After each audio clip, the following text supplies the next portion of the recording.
it is important for us to understand how much is the space pressure, how much is the spacity.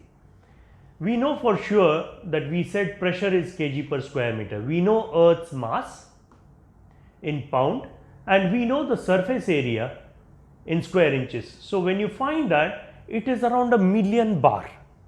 That is quite a bit of pressure. The bottom of the deepest trench of sea is around 1086 bar, and we find it difficult even to survive that pressure even with the best of scuba equipment.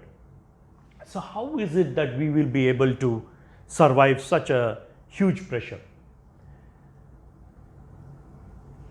We should understand that when we are introducing space pressure, we are not introducing a new pressure in the system. The pressure is already existing. We have been living with it since the birth of this universe.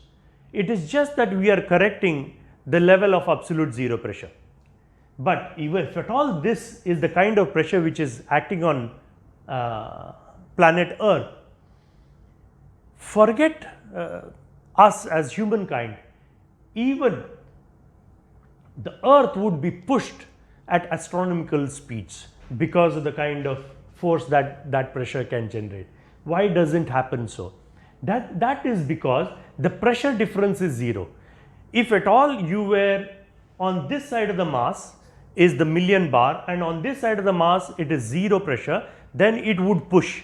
But if it is acting on all sides, then it would be pressure would be zero, and that is why we are not hurtled at astronomical speeds. But at least we should be crushed.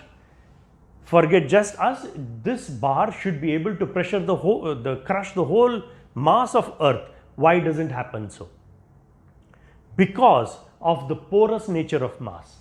The mass, as we know, any atom that you take, this is pictorially shown here. If you take the total volume of this and the volume of the mass, in the sense you pick out the proton and the neutrons and the electrons and put it in a box and compare the volume of this to that box stacked, you would see that much of this atom is space. 99.99% is space.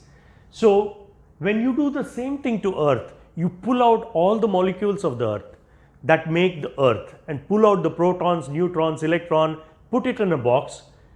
Depending on the assumptions made, you may either end up with a mass of an orange or an apple or a few tanker ships, depending on the assumptions.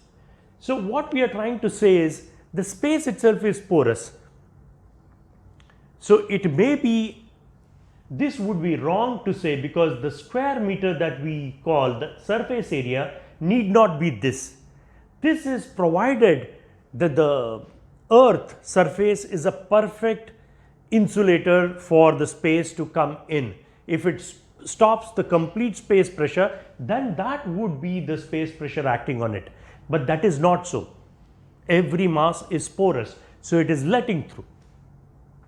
If it is letting through, how is it moving the masses? So, when you consider just one mass, the molecules are connected. So, you act on one mass and through the space, the space pressure goes through, but each molecule is connected to the other molecule in a solid, and hence it moves.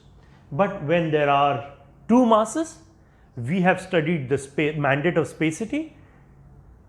The mandate of spacity is to bring the masses together to act on it. So, that is why they move. So, there are two things that we should remember from this, that the holding pressure, which is acting on the masses itself, is higher because it is directly proportional to the mass, whereas moving pressure is weaker because it is proportional both to mass and distance, inversely proportional to distance and directly proportional to mass.